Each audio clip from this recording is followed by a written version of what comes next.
Welcome back, coaster fans. Today I will be going over my top 5 bucket list coasters in the United States. These aren't necessarily the coasters I think will be the best, but the coasters that offer a unique experience that I feel is one of a kind. You can't quite get the same experience anywhere else. These coasters really sparked my interest and I've fallen into their hype for one reason or another, and the great thing is that I will ride all of these this summer. This will also be one of the rare videos that I don't feature my own photos since I've not ridden these yet, so I've included credit where credit is due. Anyway, let's get started. At number 5 we have Phoenix at Knoebels. First, Knoebels seems like an awesome experience. I have been to other non-corporate family-run parks in the past like Holiday World and Lagoon, and these are refreshing after spending a lot of times at Six Flags parks.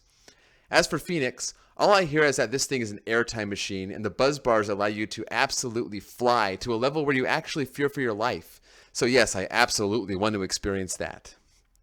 Not everyone is crazy about this coaster, as Taylor from Coaster Studios thought it was good but not great, and I've heard that the crazy airtime doesn't occur till the second half of the ride.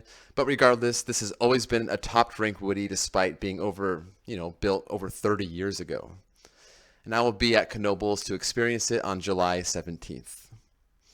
So coming in at number 4 on the list is Lightning Run at Kentucky Kingdom.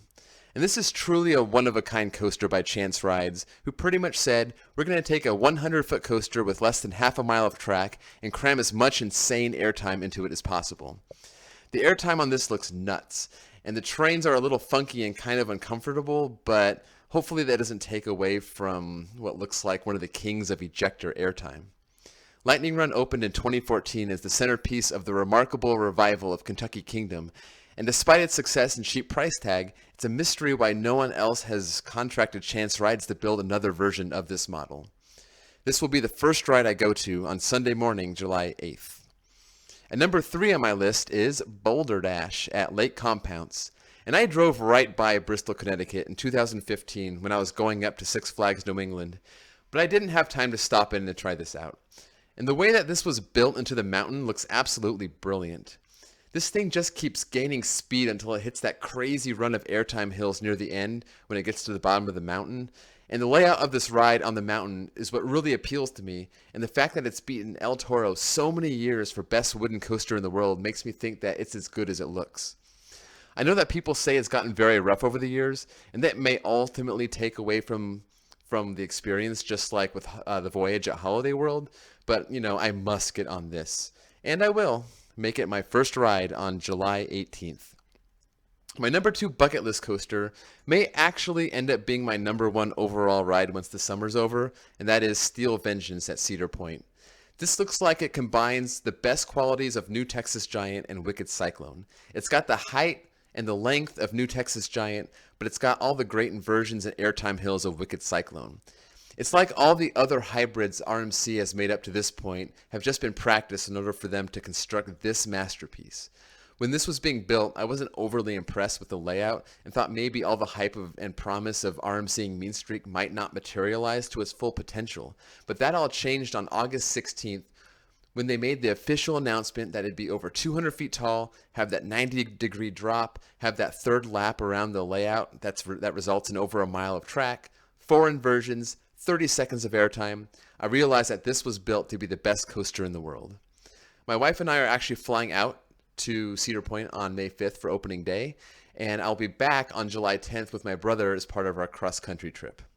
So finally, that leaves my number 1 bucket list coaster. So what could be more hyped up to me than Steel Vengeance, and that is Fury 325.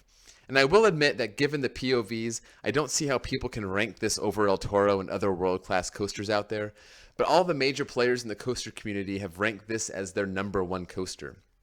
There are a few people who have mentioned that this is a little bit overrated and maybe rank it lower in their top 10, but it seems like it's everyone's default choice for number 1. And I want to see what this ride delivers that's that spectacular. I've ridden 6 other RMCs, so I kind of have an idea how Steel Vengeance might feel, but I don't think I have the slightest clue what Fury 325 brings to the table. I've only ridden one other Giga, which is Millennium Force, and the one thing I love about that ride is the sheer speed of it, and I think that's one of the big draws of Fury. The drop looks absolutely incredible as well. Getting that much airtime down a drop that long in a B&M clamshell, that must be crazy. So by the time I get on this on July 23rd, I will have just ridden Millennium Force, Leviathan, Intimidator 305. So hopefully those don't take away from my experience on Fury. And I feel the ride experience on this can't be justified by a POV given the extreme critical acclaim it receives from the community. And that's why it's my #1 bucket list coaster in the US. So that's it for this video. I wanted to get this out there now so I can look back on it after I get back from my trip and see how these coasters sized up with my expectations. Sometime in the future, I'll do my international bucket list coasters, which is a whole different story. And it's kind of depressing since it's unlikely I'll ever get to go on any of them. But that's another video for another day. So for now, hit that like button. Please subscribe for more videos like this one, and I will see you all next time.